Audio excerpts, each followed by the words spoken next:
We're back. This is Renovate and Build with Jim and Sandra, powered by Fair Trade Works.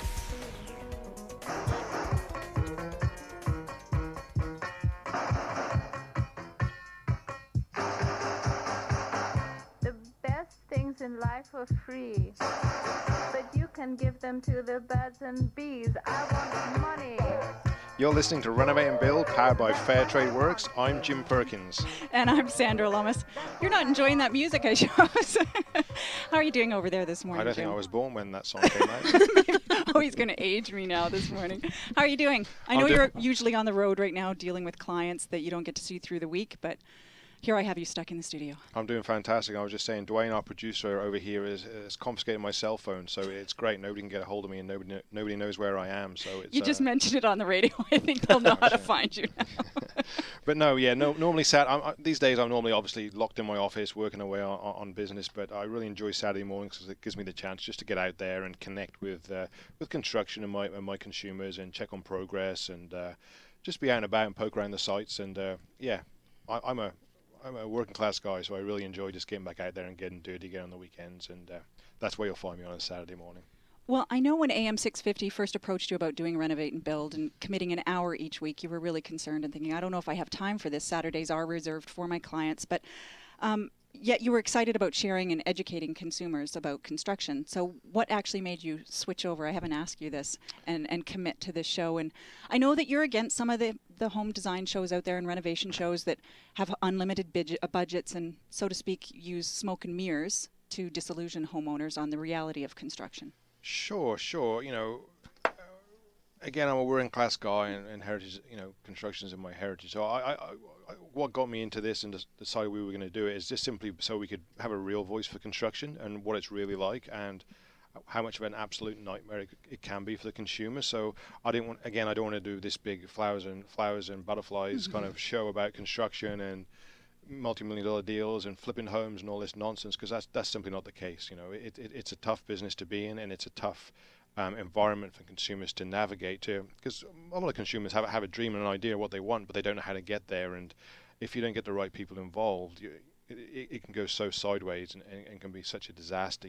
And as you know, I'm a bit of a stat freak, and I believe that the construction industry needs complete overhaul. For example, people don't know that 40% of construction companies in North America don't make any money. They don't turn a profit. So what are they living by? Just job to job? Job to job, and that's why who suffers from this kind of business model? The consumer, right? They're asked to produce big deposits, and the construction companies will show up for 2 weeks and disappear and go over here for 2 weeks and then come back and gauge for this, and extras, overruns because they can't make payroll. There's no back end and no structure to the to the construction industry. And here's another stat, for example, is that 20 projects who were awarded to the lowest bidder typically run 20% over in cost and 30% over in time. So people think everybody's qualified and they just pick the lowest bid and everything's going to be fine, but it's not. Contractors go around throwing out wild prices. They don't do the due diligence, and consumers lock themselves into these deals. And 2 weeks into the deal, the contractor's going, well, we need this much more money. We need this. It's going to take an extra 30-40% longer than we expected. And I just think there's no need for that. With the correct planning up front and the due diligence, the right people involved, it should be this fluid, liquid, almost enjoyable process. And I think home renovation and new home construction should be an enjoyable process for the homeowners, because ultimately we're working in their homes and creating their dream home, their dream space, or something that they've envisioned. We're actually creating their vision. So to turn it into this nightmare like you see in the newspapers, or everybody's got a horror story about construction, and they do.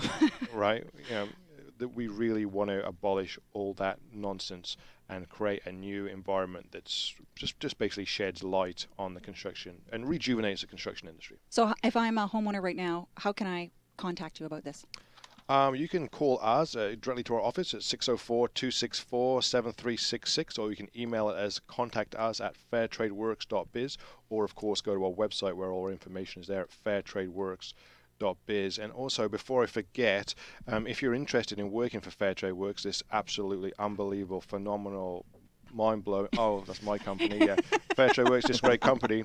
We're hosting a hiring fair on Thursday, July the 31st from 2 to 5, and we're looking for professional construction advisors, street team members, landscapers, the list goes on. So our doors are open again on Thursday, July 31st from 2 to 5, and we have a big hiring fair. And for more details on our hiring fair, you can go to our Facebook page off the AM650 website, and all the information is there. And speaking of Fair Trade Works employees, Jim, we're joined in the studio right now by 2 Fair Trade Works employees. In fact, I think the luckiest 2, because they get to take your credit card and go shop every week right now because of the radio show for Product Face-Off. Gary and Meg, good morning and welcome to the studios. Good morning. Good morning. It's nice to be here. Good morning, you guys. Hi, Jim. Now, what are you featuring this week? Well, we wanted to start our very first week with something that's very practical. While there's lots of high-tech, glitzy items out there in the market that we will be speaking about in the weeks to come, we want to focus on one of the most utilized features in the home. It's the kitchen faucet. I was going for the toilet, but she says the faucet. Yes, it is the faucet. Start with the faucet. Start with the faucet. And one of the most complex features to buy, believe it or not, as a Fair Trade Works advisor myself, I can tell you how many hours I spend on choosing the right product for my clients. The problem, however, is that a lot of people will look simply at the price point, but they forgot about the features they actually have to use every day.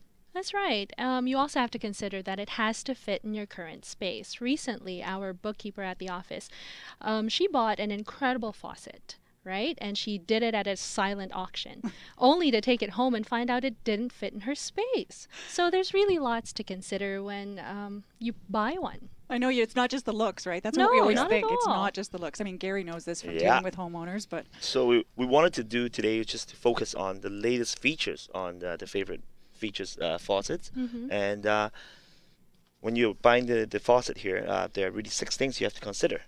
oh, good. This will Yeah, help me. I'll yeah. get my pen Are ready. you ready? This is interesting. Pen and paper. Let's do it. All right. So how many holes do you have in your current counter? If you are getting a new counter, you don't have to worry about that.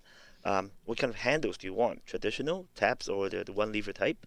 And what kind of sprayer do you want? A pull-down sprayer, pull-out, or just an old-school separate sprayer? Right. To add to that, Gary, what do you put in your sink? Do you put big spaghetti pots? Do you wash other large items here that you need a gooseneck style faucet Oh, like the for? vase. You can't fit your flower. Yes. Yeah. Okay, good.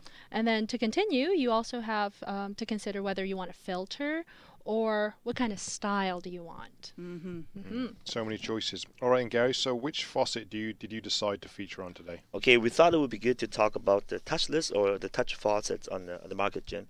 And I chose the Brizo single handle deck mount faucet with a 2-function pull down. It's a single handle deck mount. This faucet mounts on both the 2 and 3 hole sinks and has a smart touch and off on and off functionality. Meg and I were both curious as to how sensitive these motion sensors on these faucets will work, and they're really actually well designed. You can use your elbow to touch it on or off.